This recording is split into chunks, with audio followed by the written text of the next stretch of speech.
Teen pregnancies are often controversial. Shows like Teen Mom or 16 and Pregnant show us the real problems of unintended pregnancies, and the answer is often contraceptives. However, there are specific problems for teenagers such as the government, healthcare, and families that interfere. So for today, we're going to follow family man Tom as he contemplates contraceptive access for his daughter, Sue. Sue is like any other teenage girl. She likes baking and reading, and she also has a boyfriend named Bob. Bob and Sue like each other very much, and so Tom began contemplating what contraceptive access would be like for his own daughter. He began thinking about what his own opinion was on the issue.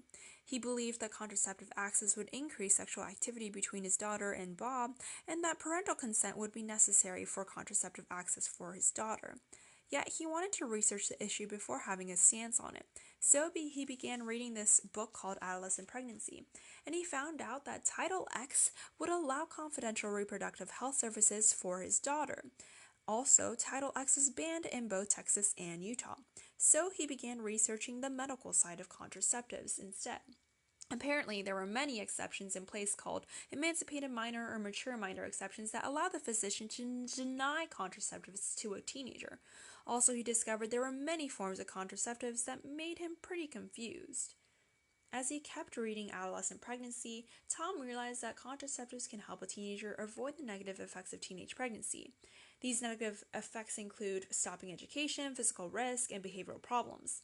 Also, he learned that contraceptive access would be able to increase STI and HIV testing for teenagers.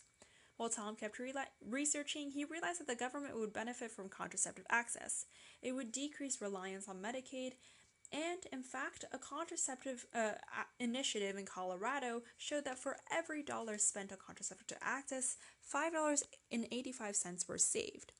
Last, Tom realized that the government would not have to interfere between his family affairs, as parental consent would have forced Sue to tell Tom about her contraceptive access. In the end, Tom knew exactly what the right choice was for Sue. He realized that contraceptive access would be beneficial for his daughter and for his family. As a nation, we must also choose in the same direction as well. Contraceptive access is positive for the economy, family, as well as for the teenager. In the end, we must realize that contraceptive access is beneficial for teenagers and families, and that this is the right choice.